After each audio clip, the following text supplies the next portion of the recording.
बोकारो निवास के सभागार में उपायुक्त अजय नाथ झा की अध्यक्षता में जिला प्रशासन और बोकारो स्टील प्लांट प्रबंधन के बीच एक उच्च स्तरीय समन्वय समिति की बैठक हुई।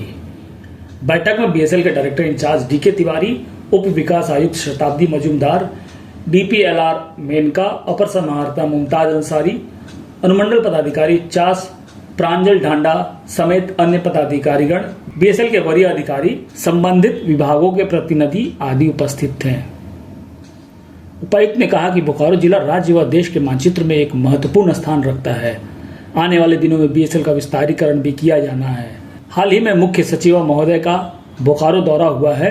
इससे सहज अंदाजा लगाया जा सकता है कि राज्य सरकार की प्राथमिकताओं में बोकारो का विकास शामिल है। इस क्रम में जो बाधाएं हैं उसे जिला प्रशासन दूर करेगा। उन्होंने कहा कि परस्पर संवाद, परस्पर सहयोग एवं संपर्क से हर समस्या का समाधान हो सकता है। उपायुक्त ने सभी तरह की समस्याओं के निदान के लिए प्रत्येक 2 माह में एक बार समन्वय समिति की बैठक आयोजित करने एवं एक सब कमेटी का गठन करने का निर्देश दिया, जिसमें जिला प्रशासन के पदाधिकारी, बीएसएल के पदाधिकारी आदि शामिल रहेंगे। बीएसएल के डायरेक्टर इंचार्ज बीके तिवारी ने भी उपायुक्त के इस पहल की सराहना करते हुए कहा कि राष्ट्र एवं बेहतर समाज का निर्माण बोकारो स्टील प्रबंधन के प्राथमिकताओं में शामिल है। बीएसएल के एचआर महाप्रबंधक ने बताया कि अब तक 100 अभ्यर्थियों के नियोजन के लिए चयनित कर अभ्यर्थियों को सूचित किया गया है। लगभग 50 अन्य अभ्यर्थियों के नियोजन की कार्रवाई अंतिम चरण पर है। इस पर उपायुक्त ने चयनित अभ्यर्थियों की सूची अविलंब जिला प्रशासन को उपलब्ध कराने को कहा। चयनित अभ्यर्थियों की सूची जिला नियोजनालय के सूचना पट, डीपीएलआर कार्यालय के सूचना पट एवं अन्य महत्वपूर्ण स्थानों पर प्रकाशित की जाएगी। जिले के 20 विस्थापित ग्रामीण क्षेत्रों जैसे वैद्यमारा, कुंदौरी, महेशपुर, सींबूटाड़ आदि को मॉडल रेसिडेंस के रूप में विकसित करे। वहां पंचायत में प्राप्त होने वाली सुविधाओं के साथ अतिरिक्त सुविधाएं भी लोगों को प्राप्त हो। इन गांवों में सड़क, जल, बिजली, स्वास्थ्य, शिक्षा एवं अन्य सरकारी योजनाएं पूर्ण रूप से लागू होंगी। बीएसएल द्वारा राज्यकर्मियों को आवंटित कई स्टाफ क्वार्टर जर्जर अवस्था में हैं। उनकी मरम्मत, पुनर्निर्माण और पारदर्शी आवंटन प्रक्रिया सुनिश्चित करने हेतु बीएसएल और जिला प्रशासन के बीच एमओयू करने की बात कही। बैठक में बोकारो में सरकार के तय मानक के अनुरूप अगले 3 माह में कांजी हाउस का निर्माण शुरू करने का उपायुक्त ने बीएसएल प्रबंधन को निर्देश दिया। बैठक में गरगा डैम की संरचना और सुदृढ़ करने एवं पर्यावरणीय पर्यटन को बढ़ावा देने के उद्देश्य से कार्य करने को बीएसएल प्रबंधन को कहा। पर्यटन विभाग द्वारा तेनुघाट डैम का विकास किया जा रहा है, उसी के तर्ज पर गरगा डैम का भी विकास करने का निर्देश दिया। इसमें बीएसएल जिला प्रशासन का संयुक्त पहल रहेगा।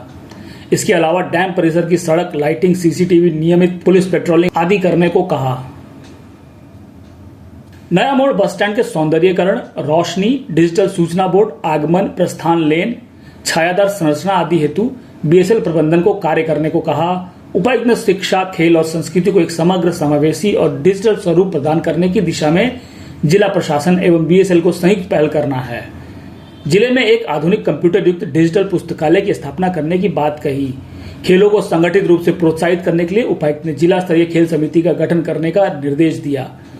वहीं बदलते समय में विलुप्त हो रहे भारतीय पारंपरिक खेलों जैसे गिल्ली डंडा, पिट्ठू, बांटी, रस्सा कस्सी, कबड्डी, खो खो आदि को फिर से जनप्रिय बनाने हेतु विशेष प्रतियोगिता आयोजित करने को कहा है। इन खेलों को पंचायत, प्रखंड और जिला स्तर पर कराया जाए। बोकारो में एक भव्य पुस्तक मेला का आयोजन प्रस्तावित है, जिसमें प्रमुख राष्ट्रीय व स्थानीय प्रकाशन संस्थान भाग लेंगे। इस दौरान कवि सम्मेलन, लेखक संवाद, कहानी पाठ, बाल साहित्य मंच, साहित्यिक वर्कशॉप, बुक लॉन्च आदि आयोजनों की योजना बनाई जाए। इससे छात्रों और आमजनों में पठन संस्कृति और भाषा प्रेम को बढ़ावा मिलेगा। जिले में युवा फिल्म निर्माताओं और थिएटर कलाकारों को मंच देने हेतु फिल्म फेस्टिवल और थिएटर का आयोजन करने को कहा, जिसमें थीम आधारित लघु फिल्में, वृत्त चित्र और सामाजिक विषयों पर आधारित नाटक का मंचन किया जाएगा। बैठक के दौरान उपायुक्त ने कहा कि हमारा उद्देश्य है कि बोकारो को शिक्षा, खेल और संस्कृति के क्षेत्र में राज्य का आदर्श मॉडल बनाया जाए। जब बच्चे पढ़ेंगे, खेलेंगे और समझदारी से संवाद करेंगे, तभी समाज समृद्ध होगा। यह पहल केवल योजना नहीं बल्कि सामाजिक बदलाव की नींव है।